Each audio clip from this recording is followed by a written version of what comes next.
जरा सोचिए, आप इतिहास की सबसे एडवांस्ड और विशाल प्राचीन सभ्यताओं में से एक बनाते हैं और फिर हजारों सालों तक दुनिया आपको पूरी तरह से भूल जाती है। जी हाँ, ये सिंधु घाटी सभ्यता की अविश्वसनीय और कुछ हद तक एक भूली बिसरी कहानी है।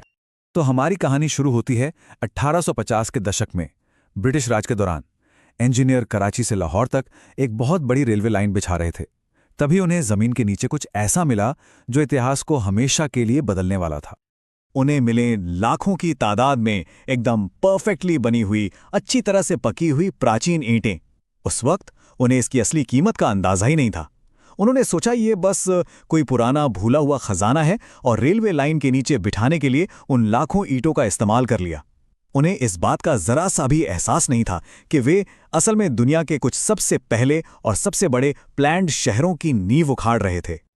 तो आज हम उसी सभ्यता की कहानी में गहराई से उतरेंगे जिसे उन्होंने अनजाने में फिर से खोज निकाला था। इसे सिंधु घाटी सभ्यता या फिर हड़प्पा सभ्यता के नाम से जाना जाता है। तो चलिए इस खोई हुई दुनिया से पर्दा उठाते हैं और समझते हैं कि यह सभ्यता कितनी विशाल थी और कैसे इसे धीरे धीरे इतिहास की गहराइयों से वापस लाया गया। सबसे पहले इसके विशाल पैमाने को समझने की कोशिश करते हैं। अपने चरम पर सिंधु घाटी सभ्यता 20 लाख वर्ग किलोमीटर से भी ज्यादा बड़े इलाके में फैली हुई थी।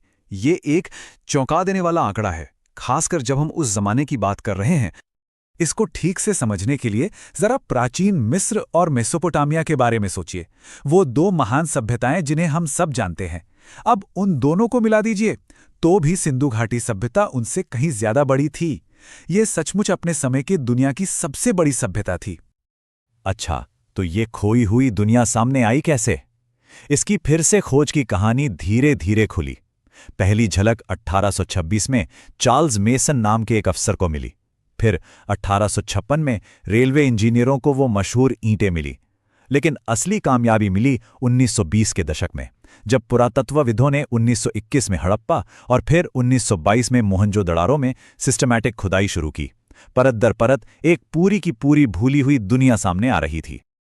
अब आते हैं उस चीज पर जो इस सभ्यता को सचमुच असाधारण बनाती है, उनकी सबसे बड़ी उपलब्धि, अविश्वसनीय रूप से एडवांस्ड शहरी नियोजन यानी कि अर्बन प्लानिंग। उनकी प्रतिभा का जो मूल था वो उनके शहरों के डिजाइन में था। आज के मॉडर्न शहरों की तरह हड़प्पा के शहर एक ग्रिड सिस्टम पर बने थे, जहां सड़कें एक दूसरे को 90 डिग्री के एंगल पर काटती थीं, जिससे पूरा शहर रेक्टेंगुलर ब्लॉक्स में बंट जाता था। हड़प्पा और मोहनजोदड़ो जैसे उनके बड़े शहरों का एक बहुत ही खास स्टैंडर्डाइज्ड लेआउट था। इसे दो हिस्सों में सोचिए। एक ऊंचा पश्चिमी टीला जिसे गढ़ या सिटाडेल कहते हैं, ये शायद सत्ता का केंद्र था जहां जरूरी सार्वजनिक इमारतें थीं। और फिर था एक बड़ा पूर्वी इलाका, निचला शहर या लोअर टाउन, जहां आम आबादी रहती थी और अपनी जिंदगी जीती थी। और ये सिर्फ लेआउट की ही बात नहीं थी, ये शहर अपने समय से सदियों आगे थे। सोचिए, उन्होंने एक स्टैंडर्ड साइज की पक्की ईंटों का इस्तेमाल किया जो बेहद मजबूत थीं। हर एक सड़क के नीचे एक ढकी हुई ड्रेनेज व्यवस्था थी। ये उस जमाने में साफ सफाई के लिहाज से एक अविश्वसनीय कदम था। और ये सिर्फ पब्लिक जगहों पर नहीं था, लगभग हर घर में अपना प्राइवेट बाथरूम और अक्सर अपना कुआं भी होता था। मतलब शहरी जीवन का एक ऐसा स्तर था जो दुनिया में हजारों साल तक दोबारा नहीं देखा गया। और फिर है मोहनजोदाड़ो का विशाल स्नानागार। ये एक बहुत बड़ी सावधानी से बनाया गया पब्लिक टैंक है जो पूरी तरह से वाटरप्रूफ है।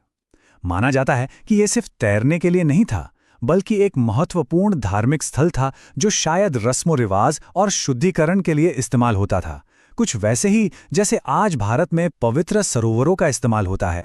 तो इतने एडवांस्ड शहरों को आखिर ताकत कहां से मिलती थी? चलिए इनकी अर्थव्यवस्था पर एक नजर डालते हैं, जिसने इन्हें ना सिर्फ बनाए रखा बल्कि समृद्ध भी किया। उनकी अर्थव्यवस्था की नींव थी कृषि। वो गेहूं और जौ जैसी फसलें उगाते थे। लेकिन वो सिर्फ किसान नहीं थे, वो इनोवेटर्स भी थे। और यहाँ एक बहुत बड़ी बात है, वो दुनिया में सबसे पहले कपास उगाने और उससे कपड़ा बनाने वाले लोग थे। ये एक गेम चेंजर था। इसके अलावा पशुपालन और मिट्टी के बर्तन बनाने, मनके बनाने और धातु के काम जैसी कुशल कारीगरी भी उनकी अर्थव्यवस्था को चलाती थी। तो ये सारी कारीगरी और खेती एक फलते फूलते व्यापार में बदल गई।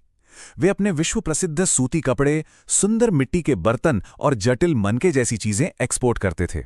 और बदले में वो क्या लाते थे? वो चीजें जो उनके पास नहीं थीं, कच्चा माल जैसे तांबा, सोना और कीमती पत्थर। और इससे उनके व्यापार नेटवर्क की कमाल की पहुंच का पता चलता है। ये कोई लोकल व्यापार नहीं था, वे राजस्थान और ओमान से तांबा मंगवा रहे थे। सोना दक्षिण भारत में कर्नाटक से आता था, और कीमती पत्थर वो तो ईरान और अफगानिस्तान जैसे दूर दराज के इलाकों से आ रहे थे। ये एक प्राचीन ग्लोबल इकोनॉमी थी जो एक बहुत बड़े और जटिल व्यापार नेटवर्क से जुड़ी हुई थी। अब हम हड़प्पा के लोगों के कुछ सबसे रहस्यमय पहलुओं पर आते हैं। उनकी संस्कृति, उनके विश्वास और उनका समाज आखिर बना कैसे था। यहाँ एक बहुत बड़ा विरोधाभास है। हमारे पास अविश्वसनीय रूप से संगठित शहर हैं, लेकिन हमें मिस्र या मेसोपोटामिया की तरह विशाल मंदिर, महल या राजाओं के बड़े बड़े मकबरे नहीं मिले हैं। ये एक बहुत बड़ा सवाल खड़ा करता है, इन पर शासन कौन करता था? भले ही हमारे पास बड़े मंदिर ना हों, लेकिन उनके विश्वासों के बारे में बड़े दिलचस्प सुराग जरूर हैं। हमें बड़ी संख्या में महिलाओं की मूर्तियां मिली हैं, जो शायद एक मातृ देवी की पूजा की ओर इशारा करती हैं। फिर वो प्रसिद्ध मोहरें हैं, जिनमें एक योगी जैसी आकृति दिखती है। कुछ का मानना है कि ये भगवान शिव का एक शुरुआती रूप हो सकता है, जिसे आद्य शिव कहा जाता है। कालीबंगा जैसी जगहों पर हमें हवन कुंड भी मिले हैं। और हाँ, स्वास्तिक का प्रतीक भी बहुत आम था। और अब हम आते हैं उनकी सबसे बड़ी पहेली पर।